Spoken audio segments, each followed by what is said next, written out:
Welcome to the Self-Insurance Podcast brought to you by CRMBC. Every week, we are interviewing restaurant owners, industry experts, and brokers to explore the world of self-insurance for the California restaurant industry. In PAGA, the standard of proof is lower. You have the ability to stack claims that the employee didn't even suffer. And that's one of the biggest problems I see, is that an employee who didn't actually suffer any of these allegations can still be the representative of a PAGA case as long as they suffered for one. I'm joined today by Michael Adreani, a partner at Roxborough, Pomerance, Nye Adreani. Thank you for being here today, Michael. Thank you, Kaya. So, Michael, your area of expertise is in all things employment law. Tell us just a little bit about your background. Well, sure. I've been doing this for about 25 years at the same firm. I came out of law school and I've only worked at one place and developed quite a nice practice in representing employers in California and beyond, mostly in California. But a lot of our companies are multi-state companies. What we do is we have a specialty, I would say, in two areas. One is representing those businesses in disputes with their workers' compensation carriers. That would go from anything near and dear to your guys' hearts, of course, collateral disputes, claims handling disputes, disputes over reserves, and that kind of thing. And about 25 years ago, that morphed into doing more standard labor and employment law because we have the same clients. We expanded our base that way. And now I primarily do, I would say about 60% just straight employment law. And I deal with our dear friend PAGA, the Private Attorney General's Act, quite often on a daily basis, in fact. And that's what we're here to talk about. Some people are calling it the sue your boss law. It certainly is. It certainly is. So to tee up this conversation, Michael, tell us why this law, what was the original intent of this law? Well, back about 21 years ago, I believe it came into existence in about 2003. The state had done some studies and realized that a lot of employees had been the victims of wage theft, as they said. Now, in the California laws and the labor code, there are many, many sections that deal with penalties and damages and things that employees can collect for. A lot of those are penalties that only the state can pursue. The state would be the plaintiff, and the state would need to pursue the employers. But the state realized with all these perceived damages and employees having not received their proper wages and so forth, the state determined that they didn't have the workforce to do the prosecution of these claims. So what they did was they created PAGA, literally the Private Attorney General's Act, which functioned to essentially deputize employees, and more often than not, their attorneys, to pursue these claims on behalf of the state. So it essentially deputizes an employee, and like I said, their employee and their attorney, to become the Attorney General, hence the name, Private Attorney General's Act. So it actually began with a privatization of something, which a lot of us might think is a good thing, but it certainly didn't turn out that way. And similarly, and I'm an attorney also, even though I'm a CEO of CRMBC, I've been an attorney also for 23 years, so I understand this probably more than most. But just like workers' comp originally came about with good intentions and it's been abused, PAGA has become extremely abused. And that's what we want to kind of touch on today to explain the pitfalls and what we're seeing out there. And then we're going to end this with some tips and ways to protect. But first, let's talk about what went wrong. Right. Well, what went wrong was by deputizing the employees, you are also deputizing their attorneys. And this became an end around what traditionally would be a class action. So class actions are collective lawsuits where many, many employees get to sue you at the same time for the same thing. Over the years, class actions have thankfully ebbed back a little bit, mostly due to arbitration agreements. If an employer has an arbitration agreement, they can get out of the class action allegations. But PAGA, because of the quirks of it, the arbitration agreements the courts have held don't apply to PAGA. And the reason is because when an employee signs an arbitration agreement with one of your members in the restaurant group, it's a contract between the restaurant and the employee. Well, the state didn't sign that contract, right? So when you have a PAGA action, the plaintiff is really the state. And so the state isn't subject to these things. And so you can have these employees and their attorneys suing for a wide variety of claims across thousands of employees, sometimes as many as they can put into what would normally be a class action, but they use PAGA and they don't have to go to arbitration. So that's, I think, the main thing that went wrong with it, among several others, which I could describe. Among many others, right. One of the biggest being that it's not even the employee or the injured worker, if you want to say that, it's not even them that gets the money.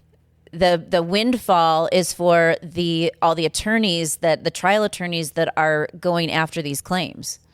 Well, they say that, I started by saying it was perhaps drafted with good intentions, but the path to excessive attorney's fees is paved with good intentions, isn't it? So, yeah, it is a windfall for the attorneys, because not only do they get to avoid the arbitration, in PAGA, the standard of proof is lower. You have the ability to stack claims that the employee didn't even suffer. And that's one of the biggest problems I see, is that an employee who didn't actually suffer any of these allegations can still be the representative of a PAGA case as long as they suffered for one.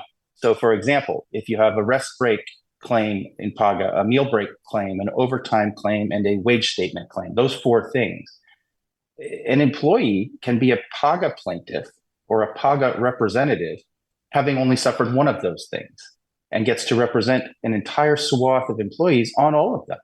And that's one thing that really wasn't contemplated and couldn't have been the intention of the legislature back then. And just to be clear to our listeners, you're on the good side. Right? I am. But I will say I have done a number of plaintiffs' lawsuits over the years, not strictly PAGA, but PAGA's been a tack on some things. And so I do understand the process from that perspective, but it actually makes me more in tune to the abuse of it. So yes, I'm almost exclusively a defense attorney on PAGA cases. And we've seen it, our members in particular, I've seen some of these awards that have been, these judgments against them, and they are insane. Just crazy. And they're telling me that they're being told by their defense attorneys, just pay it. There's nothing you can do, just pay it. Tell us what you're seeing. The same. There is, because at the end of the day, there's also an attorney's fees clause. So the attorneys are motivated to work these cases up. And so when you're saying your experience is people are being told just pay it, a lot of that is motivated by the fact that, look, it's very hard to win these as a defendant. All you're going to do is accrue more fees, not just for yourself, but for the other side, because they will be making an application to be paid out their fees at the end of the day. So that is, like you said, one of the biggest problems with it. There are many horror stories that I could go through, many examples. There are even examples, and the courts have approved these, where a claim would be normally barred by a statute of limitations, and the plaintiff employee can still represent a class of people. Give us a couple examples, just to, because I know the laundry list of violations that count under here are huge. There's so many. Give us a couple examples of maybe the most awful ones you've seen. Well, some of them are awful because they're absurd. So, for example, I have a retail client, a very large chain of retail discount stores. One day got one of these PAGA notifications. Why? Because his cashiers didn't have a place to sit down. Now, this is a very busy store. There's no place to put a chair. But if you look deep enough into the labor code, sure enough, there's something in there that says suitable seating. And a clever attorney and a willing plaintiff can make something of that into the tune of a seven-figure settlement at the end of the day. That's how absurd these kind of things are. That's not the biggest settlement I've seen or the biggest, but that's temperature. That's another one. So if the temperature's not right. In that one that you just talked about, wasn't that one of the cases where not much money ended up going to the employees? Oh, that is the case for many of these. Right. So when they're settled, actually, because the plaintiff is deputized as the state, 75% of the settlement is actually required to go back to the state. What they do with it, we just don't know. But really only 25% remains for this supposed class, and it's divvied up among thousands of people. So yes, at the end of the day, there wouldn't be that much. I'm not sure what the motivation is for the individual to pursue this other than being influenced by an attorney. And so back to the one I interrupted you, the temperature. Tell me that one. Well, it's the same sort of thing. If there's deep enough in the labor code, again, there's a temperature requirement for certain types of businesses, of warehouses, and so forth. And that falls within the state's purview. So therefore, it falls within PAGA. And somebody can be a representative, whether or not they were actually affected or damaged by the temperature, and represent a class of employees who may not have cared about the temperature at all, who weren't damaged, who weren't hurt. And that's part of the problem. These representative plaintiffs don't actually have to be aggrieved by everything. They just have to be aggrieved by one small thing to have this kind of standing and power to pursue these large cases. And I do not think it was the intent of the legislature to have it end up this way. And now it's really become quite a gotcha law, because just like you're mentioning, somewhere in the bowels of the labor code, there's some thing that this well-meaning operator doesn't even realize that they're violating, and a crafty trial attorney goes and finds it. And so what can employers do? Having valid, easy to read, easily accessible policies that are followed. Having an employee handbook can seem like a pain for some industries, but you have to do it. You have to have valid policies that are explained to employees upon hiring, and also throughout the course of your business lifecycle. You have to enforce them. You have to have a practice that fits the policy. Document everything, and so on and so forth. It won't protect you from all of these, especially in a restaurant group. The restaurants are kind of like another large group of employers we represent are staffing companies. Staffing companies and restaurants have a little bit in common because your workforce isn't there with you face to face in a cubicle all the time. They're kind of doing their own thing. They're off at walking around. You don't exactly know what they're doing on break. So for those kind of industries, it's even more important to keep your policies and practices kept clean and monitored, reviewed, and communicated to the employees. That's the most important thing.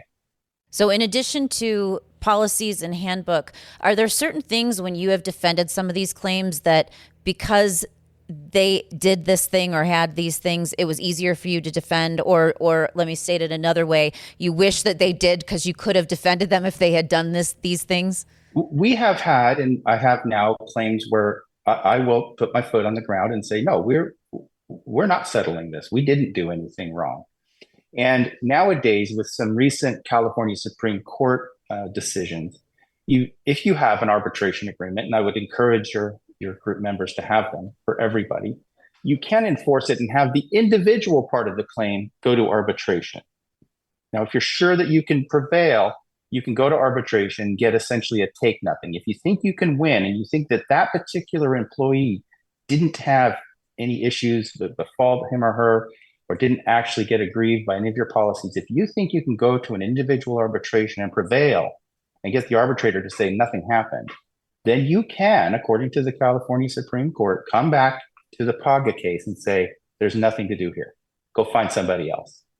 So that's a tiny bit of good news, but it's an expensive piece of good news, because that basically is telling the employer, I have to go through a $50,000, $100,000 or more arbitration proceeding with a private retired judge, probably.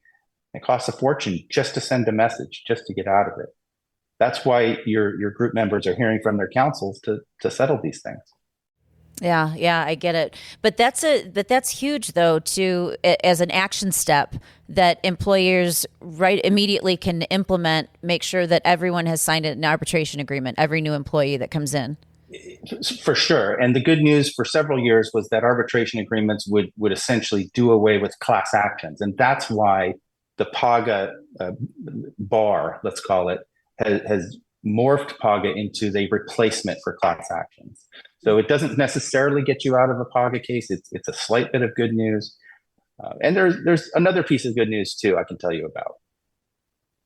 And that is that there is some legislation coming up. I believe it's on the ballot in November, which could revise PAGA. It's still in the works, but I believe there will be a ballot measure in this November of 2024, which could revise it to the benefit of employers. So what advice would you have for, I know we've already gone through a couple of them, but given this legislation coming up, it's probably pretty important now more than ever for business owners to get involved in that and to call their representatives to voice their support of this. Call your representatives, call your groups, call CAIA. Lobbyists, representatives, trade groups, business bureaus, they all have to be involved in this sort of thing because the pushback will be severe, as you can imagine. Well, Michael, thank you so much for your time today. And I'm sure we're going to have you back to dive in deeper to more different aspects of PAGA. But this was a great primer with some great action steps so that our members know a little bit more and what to expect when this happens. But we'll definitely have you back to deep dive even more into PAGA. I'm happy to, Kaya. Thank you for having me. Thank you so much. Have a great day. Thank you for joining us on the Self-Insurance Podcast brought to you by CRMBC. If there's a topic you'd like to learn more about, or if you have any questions, please email us at info@crmbc.com. Make sure to subscribe, comment, like, and share, and please join us again for more self-insurance insights.